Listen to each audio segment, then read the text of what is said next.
Magandang tanghali po sa lahat ng mga nanonood at nakikinig sa ating radio DGCB dito po sa ating programang The Guardian of Truth na ating napapakinggan tuwing araw ng Lunes at araw ng Sabado sa oras na 1:00 hanggang 1:30.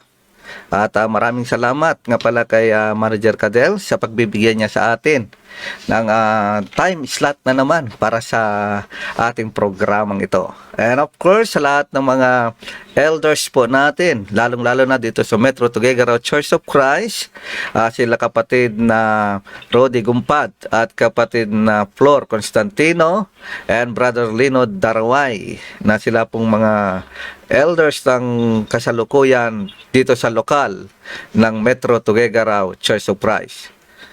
At ako po ay nagpapasalamat din sa lahat ng mga nanonood sa atin sa Facebook Live. At ganun din sa lahat ng mga nakikinig sa atin dito sa radio. Saan man lambak ng Cagayan, nakakarating ang ating signal ng programang The Guardian of Truth. Lahat po kayo ay aking binabati ng magandang tanghali at sana po ang Panginoon ang siyang pumatubay sa ating lahat. Unang-una, binabati natin ng magandang tanghali ang ating kapatid na si Brother Manny Pader, Sister Jonalyn Gumpad Reyes at Taban, magandang tanghali, Brother July Aguinaldo, Sister Faith Evangel Notarte Isla ng Bansalan, Davao del Sur, magandang tanghali po. And of course, kay kapatid na Andrew Romero, ayan, ng Caloocan City. Magandang tanghali po sa lahat ng mga taga Caloocan. Brother Kabil, ayan, magandang tanghali po from dito po sa may Mindanao, ayan. Brother James Paet ng Bagao, magandang tanghali po sa lahat ng mga taga Bagao, sa Remus, sa Talang, at saan pang lugar kung saan nakakarating ang ating kapatid na si kapatid James Paet. Siyempre sa EDSA, Pasay rin po, no? Kung saan siya mismo ang nangangaral doon sa Pasay Church of Christ. Magandang tanghali din kay Siriaco S. Evangelista, Brother Ibanez Sr. Ayan, Brother Sunny Ibanez Sr. Brother Florencio Constantino, Brother Jeffrey Minao Alodo, ayan, Nathaniel Idang, John Vincent Mamawag, Sister Rebelin Ugali, Sister Marifen Tibulong Angeles ng Minagbag, Quezon, Isabela, Brother Eliazar Ebuenga and Sister Merlita de los Santos ng Caritan. Ayan. And of course, magandang tanghali din kay Sister Josephine Panopio Piloca, Brother Jimmy Noah, Brother Johnny Santos sa Montina, ayan, ng Church of Christ ng dito sa may 13, ayan. 13 dyan sa may kalimutan ko, Cavite, ayan, Cavite.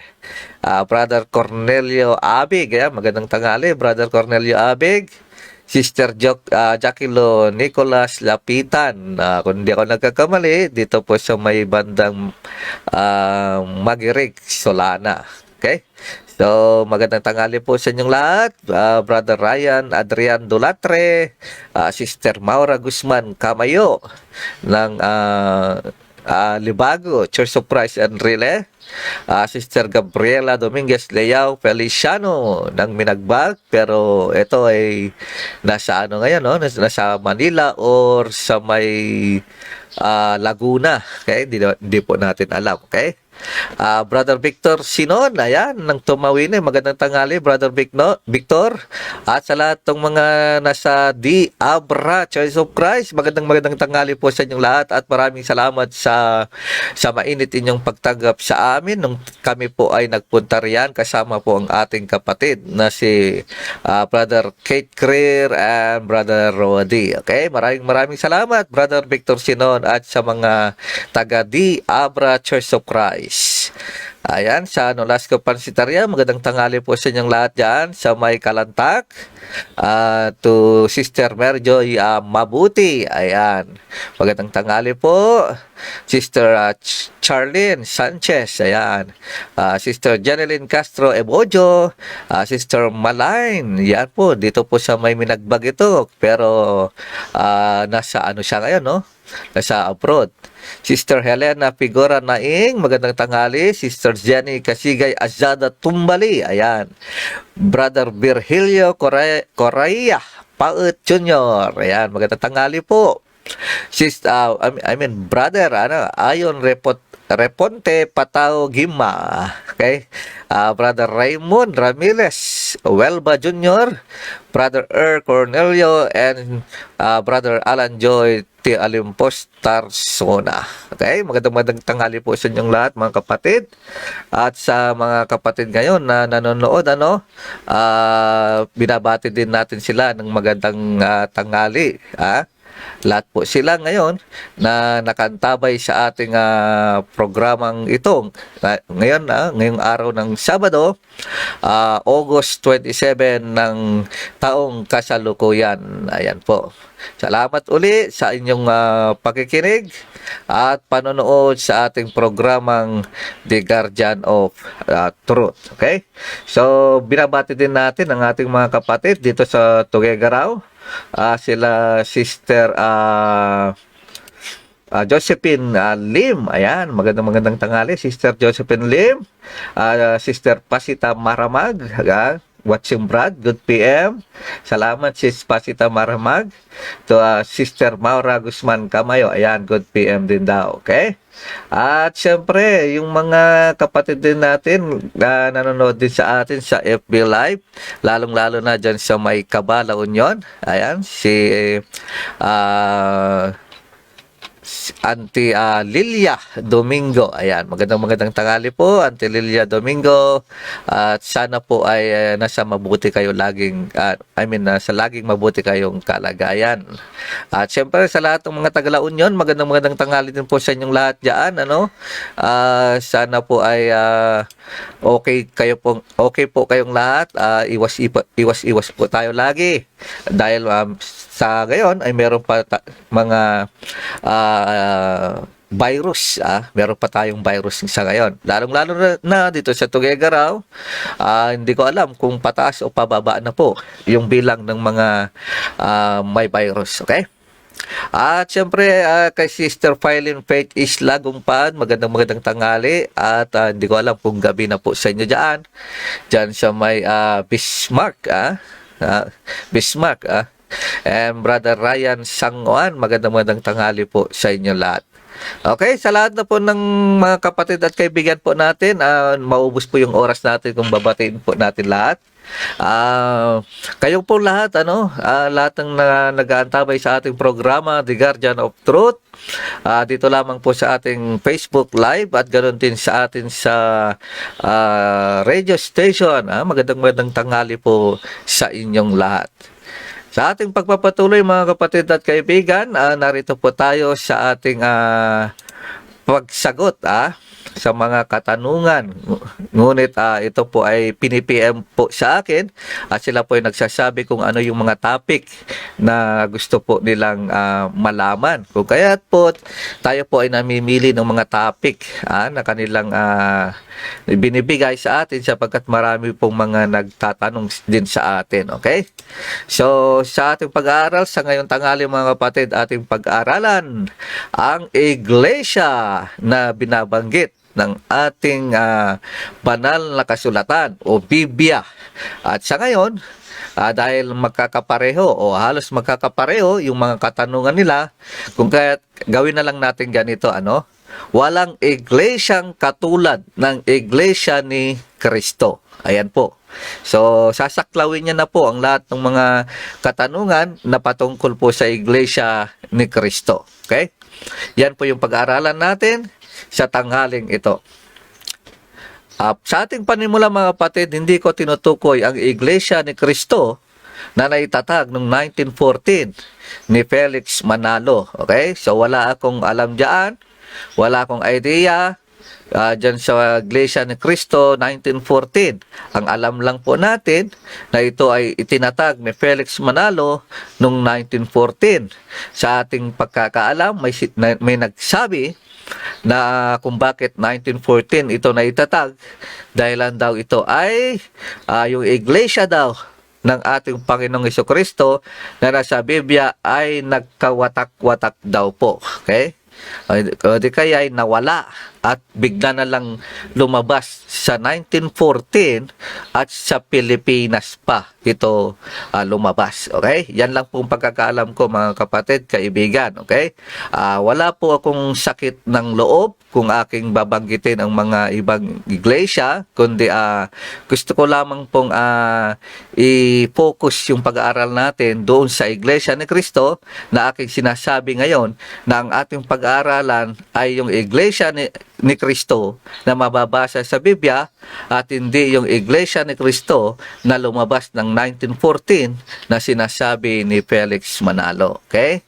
May mga rason kung bakit ang Iglesia ni Cristo 1914 ay hindi yung tinutukoy na Iglesia ni Cristo na mababasa sa Biblia. Okay? Yan po yung aking napag-aralan, mga kapatid. O masasabi ko sa araw na ito, yung pag-aaralan natin about doon sa Iglesia ni Cristo na mababasa sa Biblia. Hindi po yung Iglesia ni Cristo na tinatag noong 1914. Okay? So, sabi ko nga, at mababasa nga ninyo dyan, may rason o may mga rason. Hindi lahat. Sasabihin natin, dahil hindi naman po ito yung topic natin, kundi gusto ko lang ipaliwanag, na yung pag-aaralan natin na Iglesia ni Cristo ay yung mababasa sa Biblia at hindi yung 1914. Okay? So, pag-aaralan natin, mga kapatid, tignan muna natin itong mga ibang rason. Okay? Kuha tayo ng isa. Okay? Isa sa mapatunay kung bakit yung Iglesia ni Cristo 1914 ay iba doon sa Iglesia ni Cristo na mababasa sa Biblia. Dahil ang Iglesia ni Cristo na mababasa sa Biblia ay sinasabi niya si Cristo ay Panginoon at hindi tao lamang. Okay? Tandaan po natin yan.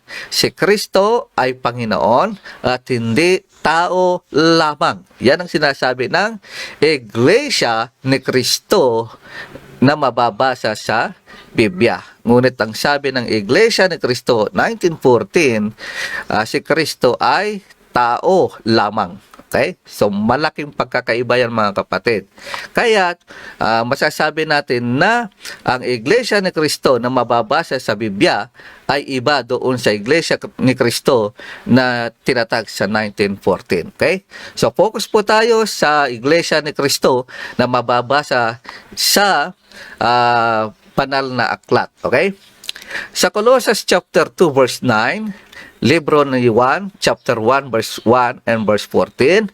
Hebrew chapter 1, verse 8. Ilan lamang sa mga talata, mga kapatid, na nagsasabi na si Kristo ay Diyos.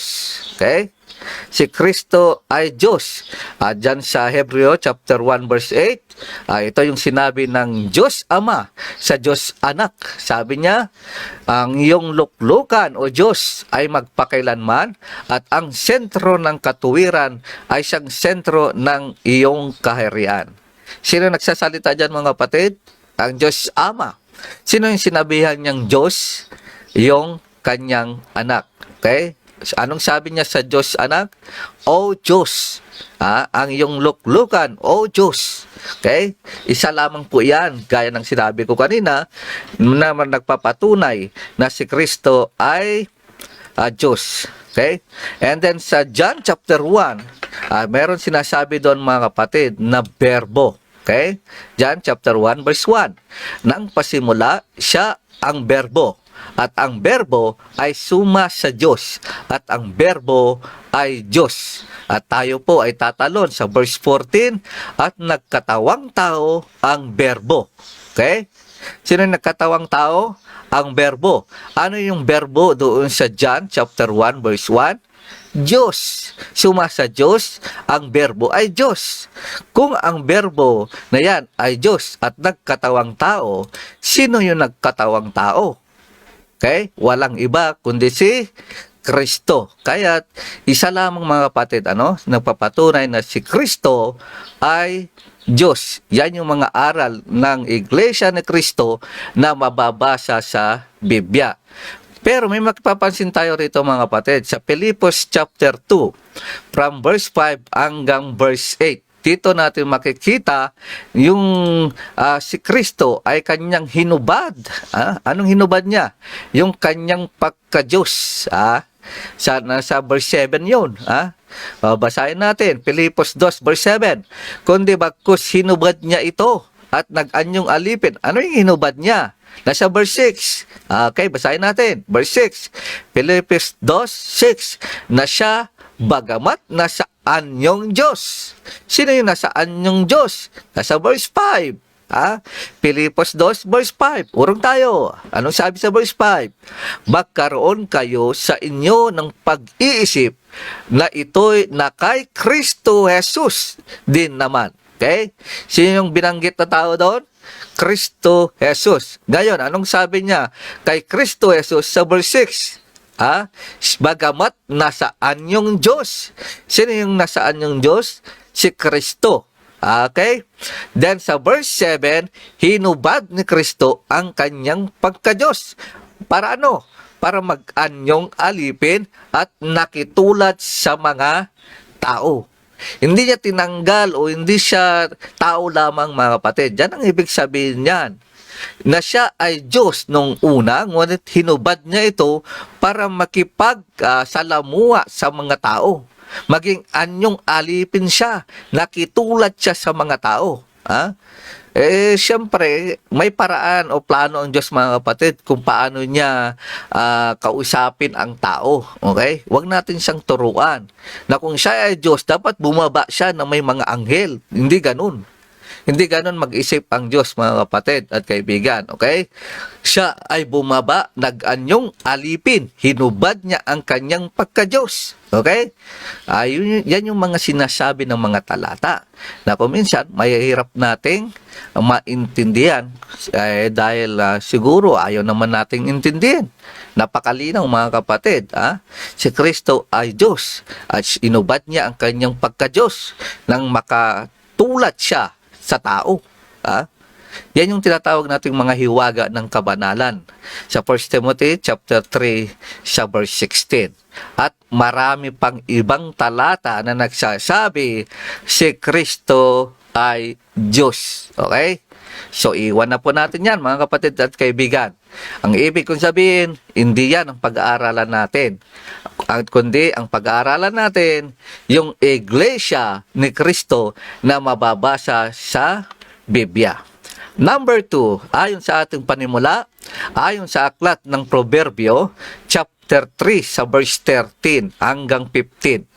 Dito sinasabi sa verse 13, mapalad ang tao na nakakasumpong ng karunungan at ang tao na nagtatamo ng kaunawaan, sapagkat ang kalakal niya ay maigi kaysa kalakal na pilak at ang pakinabang ni yaon kaysa dalisay na ginto.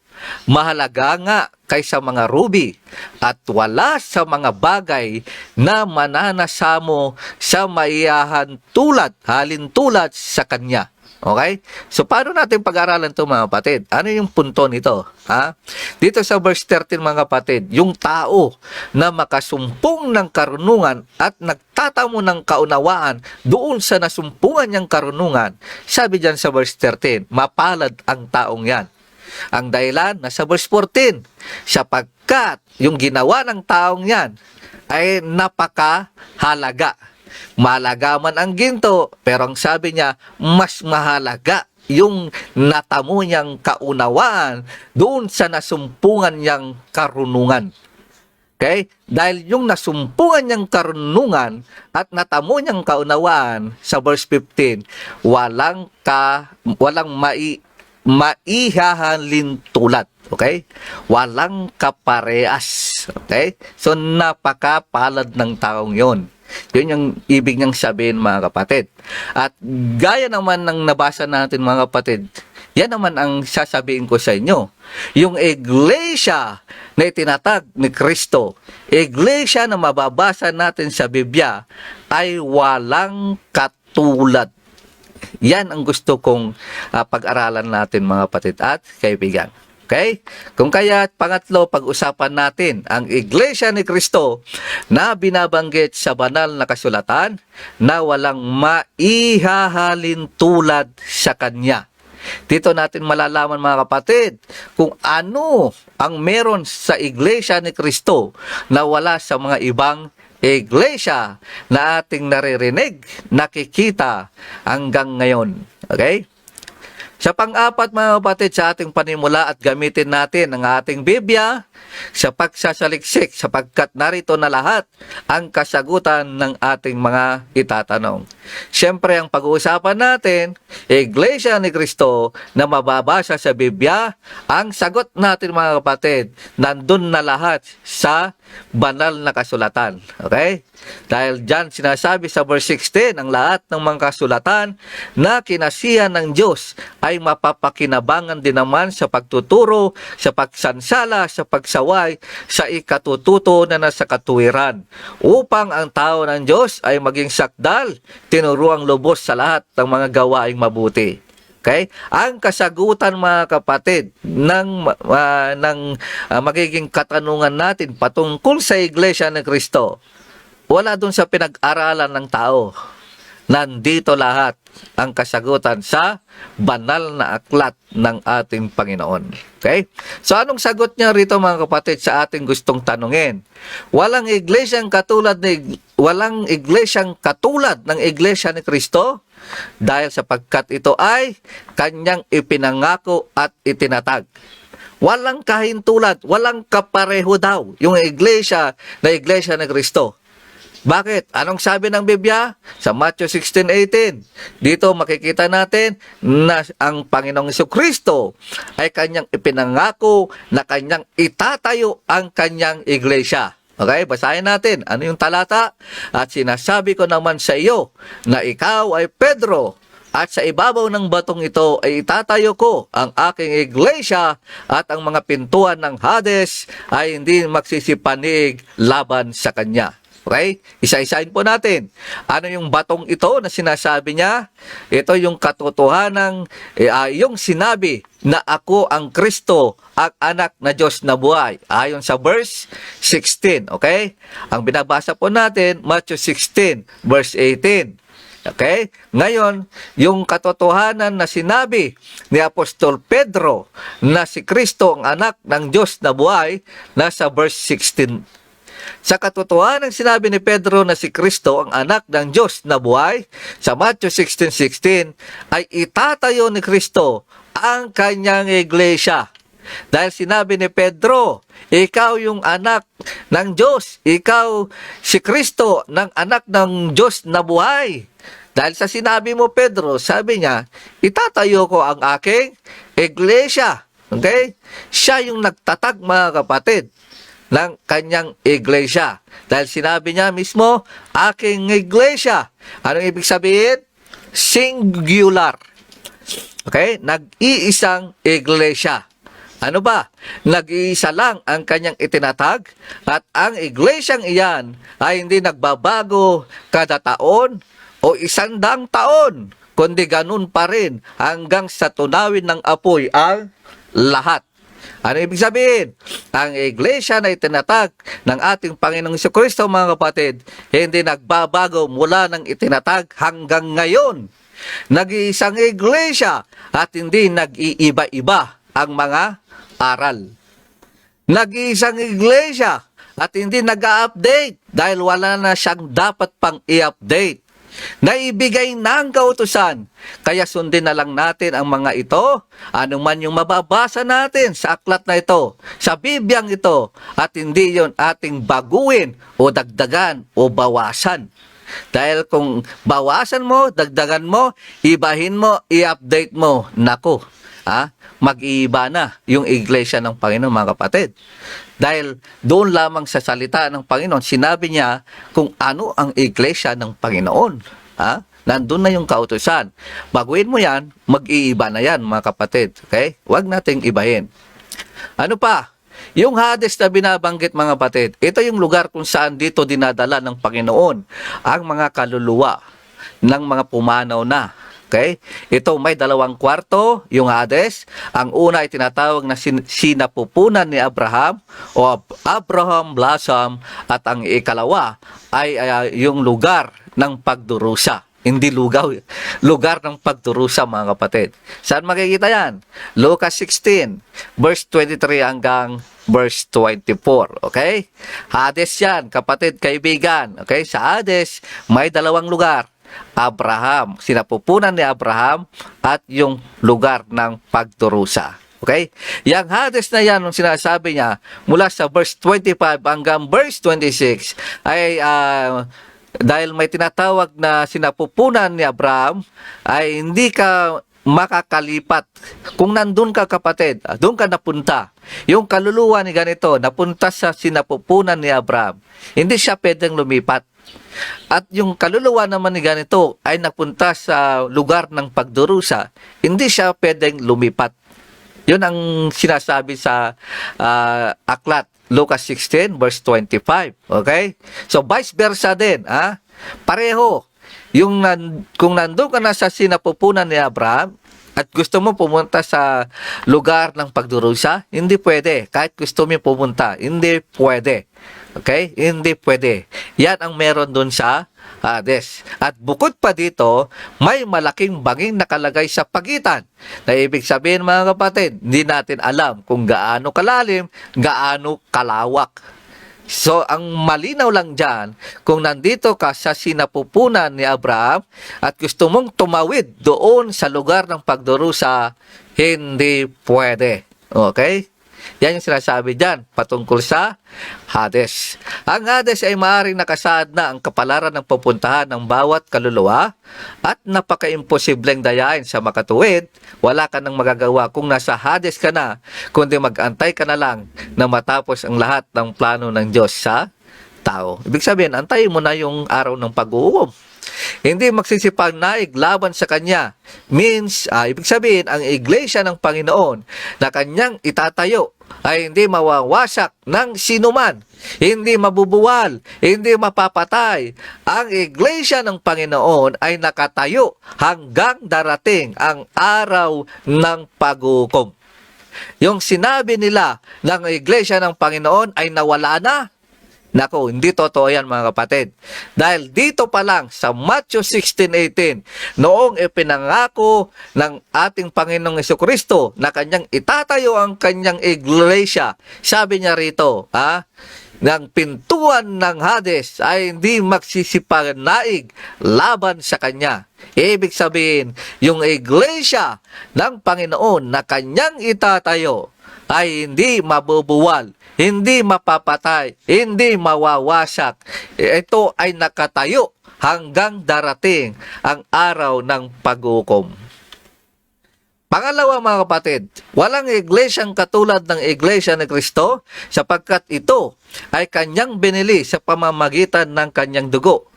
Ayon sa aklat ng mga gawa, chapter 20, verse 28. Anong sabi? Ingatan ninyo ang inyong sarili at ang buong kawan na sa kanila ginawa kayo ng Espiritu Santo ng mga obispo upang pakanin ninyo ang iglesia ng Panginoon na binili niya ng Kanyang sariling dugo. Anong ibig sabihin niya dito, mga kapatid? Ang talata na ito, sabi niya, binili niya ng Kanyang sariling dugo. Ay ibig sabihin, Kanyang binigay ang buhay niya rito. Sa iglesia. Namatay siya para sa ating kaligtasan. Namatay siya para magkaroon ka ng kaligtasan. Ikaw at ako.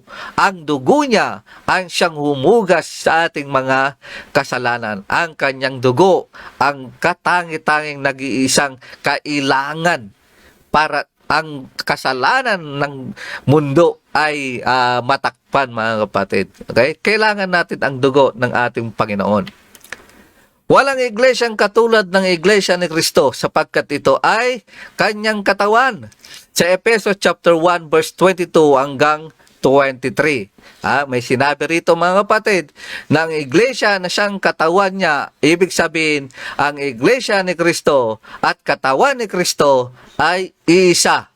Hindi mahirap unawain yan, mga kapatid, kaibigan. Okay?